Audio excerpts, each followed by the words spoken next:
يا رسول الله قلبي لم يزل باسمك يشتاق. بہادر شاہ ظفر کا زمانہ آیا، آخری بادشاہ.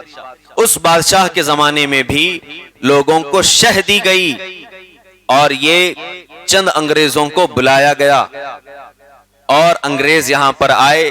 جانتے ہیں آپ انہوں نے کیا کیا؟ سب کو معلوم ہے. ایسٹ انڈیا کمپنی تشکیل پائی، انہوں نے ایک دو کے نام پر بڑی کمپنی تشکیل دی، لوگوں کو جمع کیا اور دھیرے دھیرے ہندوستان پر قابض ہو گئے. اور اس طور پر قابض ہو گئے کہ پھر ہندوستانی لوگوں کو نہ مذہب کے اعتبار سے اعتبار کرتے، نہ ان کے ملت کے اعتبار سے اعتبار کرتے، اور ان کو اپنے پیروں تلے روندنا انہوں نے شروع کیا. جب تک ہندوستانیوں کو ہوش آتا وقت گزر چکا تھا، سلطنت کی باغ ڈور ان کے ہاتھ میں آ چکی تھی اور کوئی کچھ نہ کر سکتا تھا. اور جب مسلمانوں کو اور ہندوؤں کو، سکھوں کو، عیسائیوں کو جب ہوش آیا کہ ہمارا ملک ہمارے ہاتھ سے جا چکا ہے اور ہمیں واپس حاصل کرنا ہے، تو اس کی تگو دو میں لگ گئے. اور تقریباً ملتا ہے کتابوں میں 100 سال کی محنت کے بعد اللہ نے یہ فتح کا دن ہندوستانیوں کو نصیب فرمایا. 100 سال محنت کی ہے ہندوستانیوں نے، اور کس طور پر محنت کی ہے اور پھر انگریزوں نے کون سی سازشیں کی، وہ میں آپ کے سامنے ذکر کرنا چاہتا ہوں. میرٹھ کی سرزمین پر ایک بزرگ ہیں، اللہ بخش نامی بزرگ ہیں، غالباً ان کا یہی نام ہے.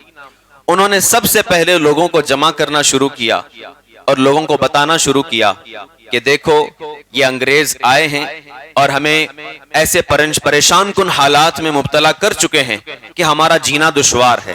ایک طرف ٹیکس بھی دینا پڑ رہا ہے، کام بھی کرنا پڑ رہا ہے، پھر جب یہ چاہیں ہماری ماؤں بہنوں بیٹیوں کو اٹھا لے جاتے ہیں، ظلم و ستم کرتے ہیں اور ہمارے لوگوں کو فوج میں زبردستی داخل کرتے ہیں اور کھانے کے لیے بھی چیزیں نہیں دیتے.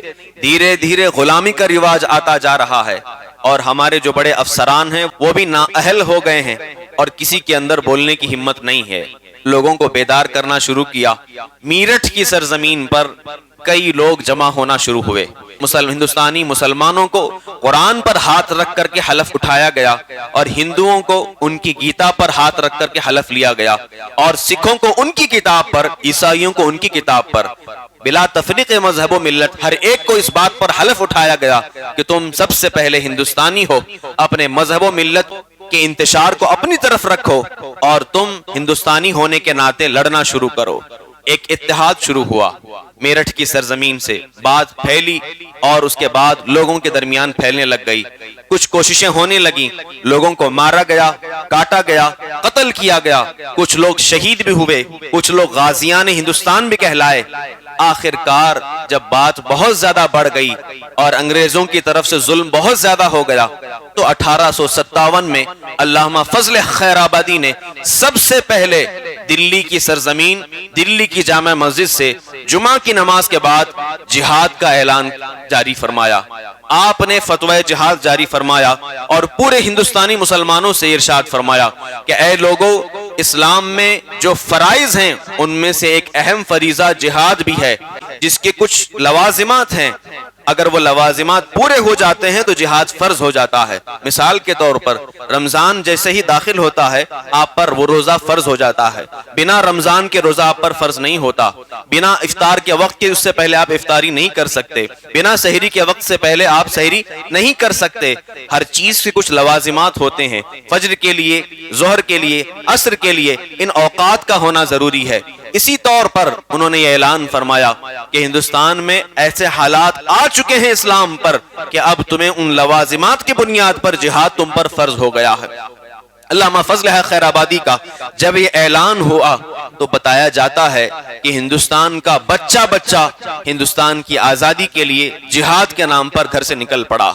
اور سارے مسلمان جب جمع ہونے لگ گئے تو ہندوؤں نے دیکھا کہ عجب سا اتحاد ان کے درمیان جہاد کے نام پر ہے تو ان کے مذہب کی چیز، لیکن جہاد ہونے پر ہمارا بھی فائدہ ہے کیونکہ ہندوستان ان کے پنجوں سے آزاد ہو جائے گا. ہندو بھی شامل ہوئے، سکھ بھی شامل ہوئے، عیسائی بھی شامل ہوئے اور اور سناتن دھرم والے بھی، سارے دھرم والے اس میں شامل ہو گئے اور جہاد کے لیے لڑنا شروع کر دیا۔ اللہ اکبر، کتابوں میں ملتا ہے علامہ فضل ہے خیر آبادی کا جب یہ فتویٰ ہوا، آپ کو پکڑ کر جزیرہ انڈمان میں گرفتار کیا گیا، جو ہندوستان کا آج بھی آئیلینڈ ہے، انڈمان نکوبار، کالا پانی کی سزا آپ کو دی گئی۔ کئی سال تک آپ وہاں قید و بند میں رہے اور اسی قید و بند میں آپ کا انتقال بھی ہوا، آپ کو سزا دی گئی اور آج بھی آپ کا مزار وہاں پر موجود ہے۔ اس ایک عظیم مرد مجاہد نے جو بات بلند کی تھی، اس کے بعد دیگرے علماء اہل سنت آگے بڑھتے رہے اور اپنی جان ہندوستان کے لیے نچھاور کرتے رہے۔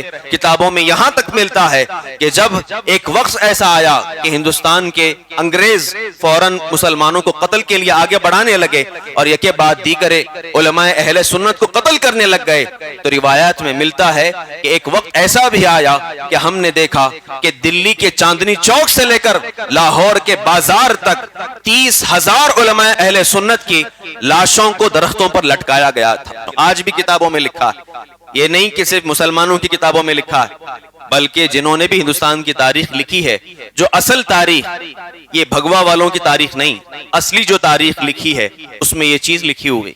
تقریباً 30,000 سے زیادہ علماء اہل سنت نے اپنی قربانیاں پیش کی۔